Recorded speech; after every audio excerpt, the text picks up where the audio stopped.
दोस्तों, अगर आप दिखावे के फेर में पड़ते हैं तो अपनी स्वाभाविकता को खोते हैं, अपनी पहचान को खोते हैं और बदले में पाते कुछ भी नहीं। दूसरों की तरह दिखने का विचार हमारा बहुत नुकसान करता है। हर किसी के व्यक्तित्व में बहुत सारी खूबियाँ और कमियाँ होती हैं। अपनी अच्छाइयों का विस्तार और कमियों को दूर करने का प्रयास लगातार चलने वाली प्रक्रिया है। हम जितना खुद को निखारने की कोशिश करते हैं, उतना ही हम दूसरों के लिए स्वीकार्य होते जाते हैं। लेकिन दूसरों की नज़र में अच्छा बनने के लिए झूठा दिखावा करना आपका नुकसान करता है। इस दिखावे की आपको बहुत बड़ी कीमत चुकानी पड़ सकती है। ऐसे दिखावे के संभावित खतरों को जान लेना जरूरी है ताकि आप दिखावे के फेर से बच सके। तो चलिए आज की कहानी शुरू करते हैं। कभी कभी जीवन आपको बड़ी मुश्किल में डाल देता है। ऐसे ही मुश्किल में मोहन नाम का एक युवक फंसा हुआ था। उसे अपने घर से निकले हुए बहुत समय हो गया था। कई महीने बीत चुके थे। वह अपने घर से ये कहकर निकला था कि मैं नगर में कमाने के लिए जा रहा हूँ। लेकिन बहुत समय बीतने के बाद भी उसे कोई काम नहीं मिल रहा था। इसीलिए उसने निश्चय किया कि वो किसी भी तरीके से अपनी कमाई का साधन बनाकर रहेगा। उसने अपने ही जैसे 3-4 युवकों की टोली बना ली थी और उन सब ने योजना बनाई थी कि वो किसी भी धनवान व्यक्ति को बुद्धू बनाकर उसका धन उससे हासिल कर लेंगे। छल, कपट, झूठ और प्रपंच, यही मोहन और उसके साथियों के हथियार थे। उन्होंने योजना तो बना ली थी, लेकिन उन्हें यह समझ में नहीं आ रहा था कि वो अपने शिकार को कैसे ढूंढेंगे और ढूंढने के बाद उसे बुद्धू बनाकर उसका धन कैसे लूटेंगे। आखिरकार उन चारों ने योजना बना ली। उनकी योजना थी कि किसी ऐसे स्थान पर जाएंगे जहाँ पर बहुत सारे अमीर लोग आते हों और वहाँ पर उन अमीरों में से जो भी आदमी सबसे ज़्यादा दिखावा करेगा, उनका शिकार वही होगा। उन्होंने नगर में एक ऐसी जगह ढूंढ ली थी जहाँ पर नगर के ज़्यादातर अमीर लोग जुआ खेलने के लिए आते थे। उन चारों की योजना थी कि वो एक ऐसा नाटक रचेंगे जिसमें मोहन किसी नगर का महाराज कहलाया जाएगा और उसके सभी साथियों में से 2 साथी उसके अंगरक्षक होने का दिखावा करेंगे। सिर्फ मोहन ही नहीं था जो राजा होने का दिखावा कर रहा था, उसके साथ उसका दूसरा साथी भी था जो किसी दूसरे नगर का राजा होने का दिखावा कर रहा था। आखिर उनकी योजना क्या थी, ये आपको कुछ देर में पता चल जाएगा। अगले दिन सुबह सुबह वे सारे लोग अपने पात्र के हिसाब से वस्त्र धारण करके उस जगह पर पहुंचे जहां पर शहर के ज़्यादातर अमीर लोग जुआ खेलने के लिए आते थे। मोहन उस जगह पर एक नगर का महाराजा बनकर पहुंचा था, जिसके पीछे उसके साथी अंगरक्षक साथ साथ चल रहे थे। सब अमीर लोगों की नज़र उस पर टिकी हुई थी क्योंकि मोहन उन सब में सबसे ज़्यादा अमीर लग रहा था। उसकी वेशभूषा बहुत कीमती लग रही थी, बेहद आकर्षक लग रही थी, जिससे सभी लोग उसकी तरफ आकर्षित हो गए थे। कुछ समय बाद मोहन एक ऐसी जगह पर जाकर बैठ गया जो सिर्फ बहुत ज़रूरी लोगों के लिए ही बनी हुई थी। जब मोहन वहां जाकर बैठा तो उसके अंगरक्षक वहीं उसके पास खड़े हुए थे। सब आपस में चर्चा करते हुए एक दूसरे से पूछ रहे थे कि किस नगर के महाराज हैं। इस भीड़ में मोहन का एक और साथी मौजूद था। उसने उन सबको संबोधित करते हुए बताया कि मोहन किसी बड़े नगर का बड़ा महाराज है और सबने उसकी बात पर यकीन कर लिया। अब वह अमीर लोग जो ज़्यादातर दिखावा करते थे, जो किसी बड़े आदमी से अपना सम्मान सुनने के लिए तरसते रहते थे, ऐसे लोग मोहन के आसपास मंडराने लगे। वो मोहन को किसी बड़े नगर का महाराज समझ रहे थे और वो ये सोच रहे थे कि अगर इससे हमारा परिचय हो गया तो हो सकता है भविष्य में यह महाराज हमारे कुछ काम आ जाए। थोड़ी देर बाद वहाँ पर दूसरा राजा भी पहुँचा जो मोहन का ही एक साथी था और वो भी मोहन की तरह राजा होने का दिखावा कर रहा था। दूसरा राजा मोहन के ठीक सामने आकर बैठ गया। कुछ देर एक दूसरे से बात करने के बाद दोनों ने जुआ खेलने का निश्चय किया। कुछ समय ही हुए थे कि बड़ी बड़ी बाजियां खेली जाने लगी और मोहन जो किसी नगर का महाराज होने का दिखावा कर रहा था, वह इस जुए में बहुत बड़ी रकम हार गया। लेकिन जब रोहन ने हारी हुई रकम अपनी पोटली से ढूंढनी चाही तो उसे अपनी पोटली मिल ही नहीं रही थी। बहुत देर ढूंढने के बाद जब उसे पोटली नहीं मिली तो उसने गुस्से से भरकर अपने अंगरक्षकों को डांटना शुरू कर दिया और डांटते हुए उनसे अपनी पोटली के बारे में पूछने लगा। लेकिन उसके अंगरक्षकों के पास इसका कोई जवाब नहीं था। वो सब नीची गर्दन करके खड़े हुए थे। मोहन ने बड़े ही शांत स्वर में अपने सामने बैठे हुए राजा से कहा कि देखिए, लगता है कि हमारी सोने की सिक्कों से भरी पोटली कहीं गुम हो गई है। मैं मानता हूँ कि मैं जुए में हार गया हूँ, लेकिन फिलहाल मेरे पास तुम्हें देने के लिए कुछ भी नहीं है। अगर तुम मुझे कोई अपना पता दे दो तो मैं तुम्हारे पते पर तुम्हारी रकम भिजवा दूंगा, या फिर तुम मेरे राज्य में आकर मेरे राजमहल में चले आना। वहाँ पर तुम्हारी पूरी रकम मैं तुम्हें दे दूंगा। यह सुनकर वह सामने बैठा हुआ राजा गुस्से से आग बबूला हो गया। नौबत यहाँ तक आ गई कि दोनों में हाथापाई शुरू हो गई। वहाँ पर उसके अंगरक्षक और इधर मोहन के अंगरक्षक दोनों आपस में भिड़ गए। कुछ देर बाद एक अमीर आदमी उन दोनों के बीच में पहुंचा और उन दोनों का झगड़ा सुलझाते हुए उसने कहा कि महाराज, आप मुझसे कुछ धन उधार ले लीजिए। आपको लड़ने की ज़रूरत नहीं है। यह आपको शोभा नहीं देता। यह आपकी शान के खिलाफ है। मैं आपको धन उधार देता हूँ। आप मेरा धन मुझे लौटा देना। ये रहा मेरा पता। और अपना पता देते हुए उस अमीर आदमी ने मोहन को बहुत सारे सोने के सिक्के दे दिए, जितने वो जुए में हार गया था। मोहन ने उन सिक्कों को सामने बैठे हुए राजा के मुंह पर फेंक कर मारे और उस राजा से कहा कि हमारे लिए इन मुद्राओं की कोई कीमत नहीं है। तुम हमें जानते नहीं हो कि हम कितने बड़े महाराज हैं। हमारा नगर कितना बड़ा है, कितना खुशहाल है। अगर तुम कभी हमारे नगर में आओगे तो तुम्हें पता चलेगा। इस सज्जन ने मेरी मदद की है और बदले में मैं इसे इसका इनाम जरूर दूंगा। ये कहते हुए मोहन ने उसे अपने नगर का पता देते हुए कहा, अगर तुम हमारी मदद नहीं करते तो शायद आज हमें अपमानित होना पड़ता, लेकिन तुमने हमारी इज्जत बचाई है और बदले में हम तुम्हें सम्मान से नवाजेंगे। तुम्हें कभी भी किसी भी चीज़ की ज़रूरत हो तो तुम बेहिचक हमारे नगर में हमारे राजमहल के अंदर चले आना। तुम्हारे लिए हमारे राजमहल के दरवाजे हमेशा खुले रहेंगे। वो अमीर आदमी तो चाहता ही यही था कि किसी तरह मेरा काम निकल जाए, किसी तरह मैं महाराज की नज़र में ऊंचा बन जाऊं कि भविष्य में कोई भी काम आने पर उनसे निकलवा सकूं। थोड़ी देर बाद संध्या हो चुकी थी और सभी संध्या समय में अपने अपने घर की तरफ प्रस्थान कर गए।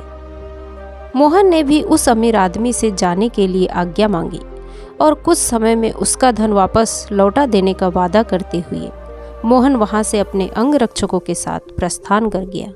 उनके द्वारा रचे गए नाटक में एक अमीर आदमी फंस चुका था, जिससे उन्होंने बहुत सारा धन भी ऐंठ लिया था।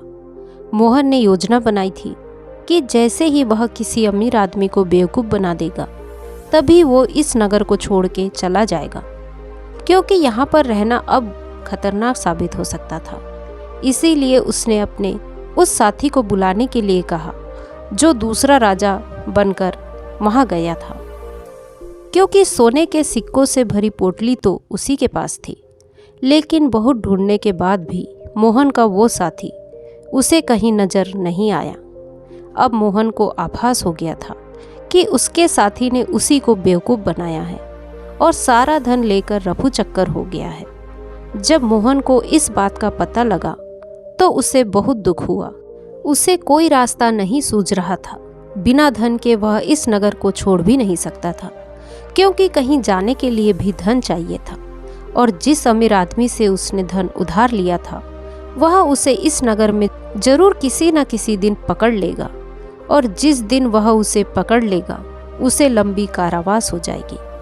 यहाँ पर समझने वाली बात यह थी कि वह अमीर आदमी उन लोगों के बीच में दिखावा करने की कोशिश कर रहा था कि मैं राजा के कितने करीब हूँ, मैं उनकी मदद करता हूँ, ताकि दूसरे अमीर लोगों को ये लगे कि इसके संपर्क बहुत ऊंचे ऊंचे हैं, ये बहुत अमीर और बहुत रईस लोगों के बीच में उठता बैठता है, जिससे उसका ओहदा अपने साथियों के बीच में बढ़ सके। इसीलिए उसने दिखावे की वजह से मोहन रूपी राजा को वो धन उधार दे दिया था। और मोहन तो जैसा कि आप सबको पता है वो तो इसीलिए दिखावा कर रहा था क्योंकि किसी को अपना शिकार बना सके। लेकिन वह कहते हैं ना कि जैसी करनी वैसी भरनी, दोनों को दिखावे की सजा मिली। उस अमीर आदमी का धन लूट गया और मोहन को उसके साथी ने ही बेवकूफ़ बना दिया। कुछ समय बाद मोहन को उस नगर के दरबारी ने ढूंढना शुरू कर दिया, क्योंकि उस अमीर आदमी को पता चल चुका था कि उसके साथ छल हुआ है, उसके साथ कपट हुआ है, और वो किसी भी कीमत पर मोहन को ढूंढना चाहता था।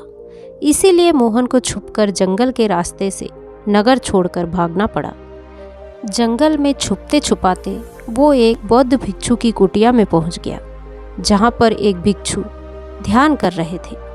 मोहन उस भिक्षु के चेहरे की सादगी देखकर उनकी तरफ बहुत आकर्षित हो गया। उनके ध्यान से बाहर आने का इंतजार करने लगा।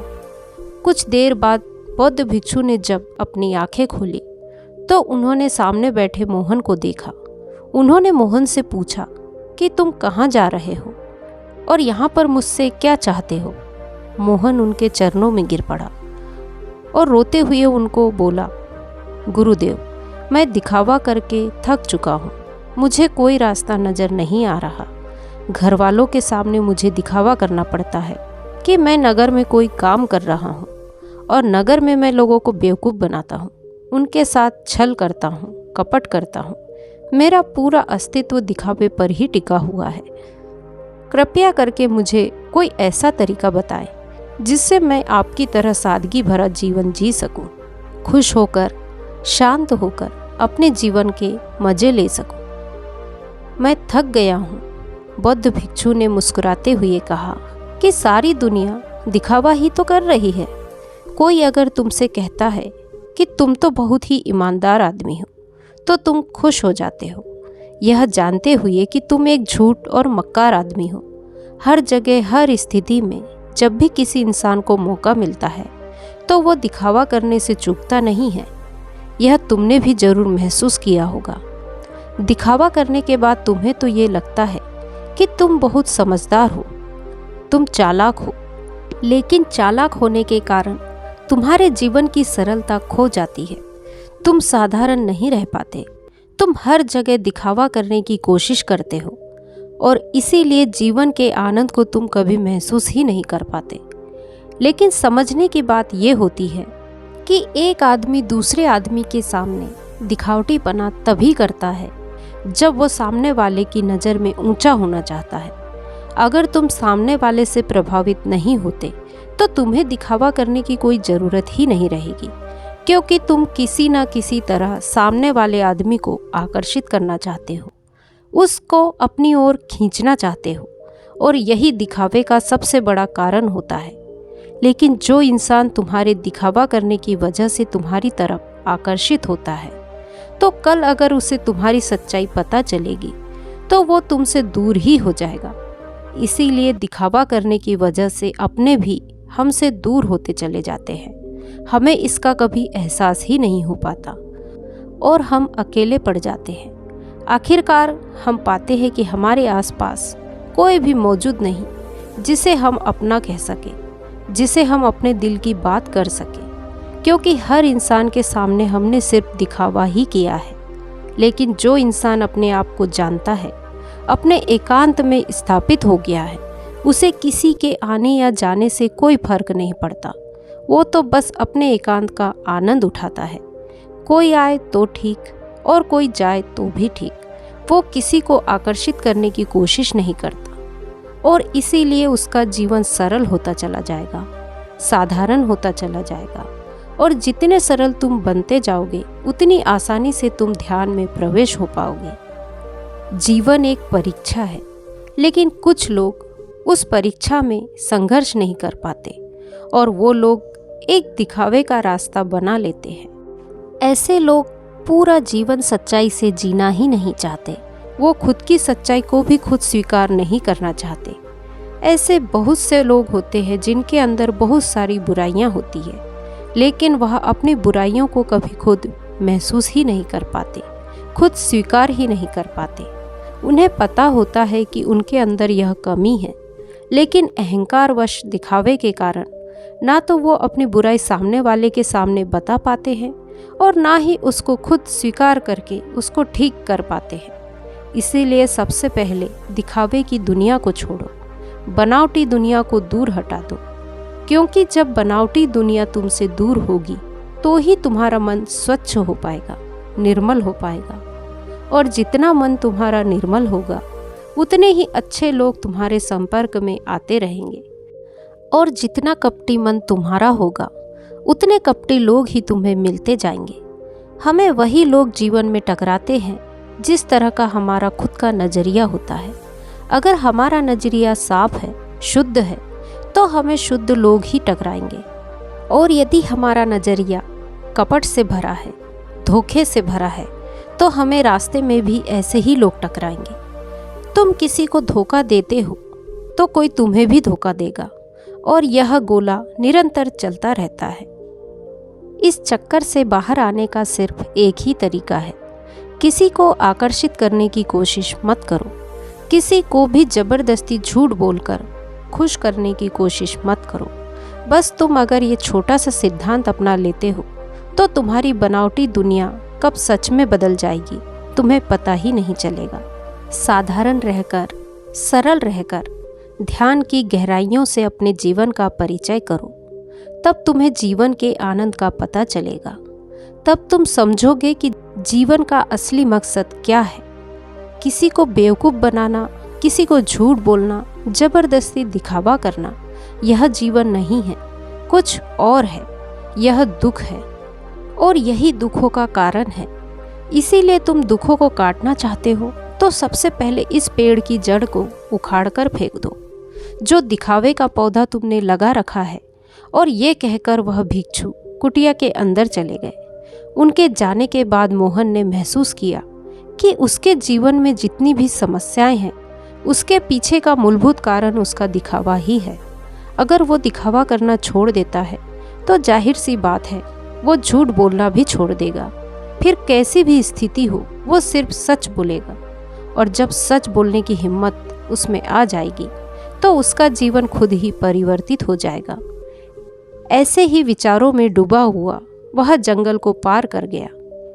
तो दोस्तों, आज की कहानी यदि आपको पसंद आई हो तो कहानी को लाइक, शेयर, कमेंट करें और मेरे चैनल को सब्सक्राइब करें। नमो बुद्धाय।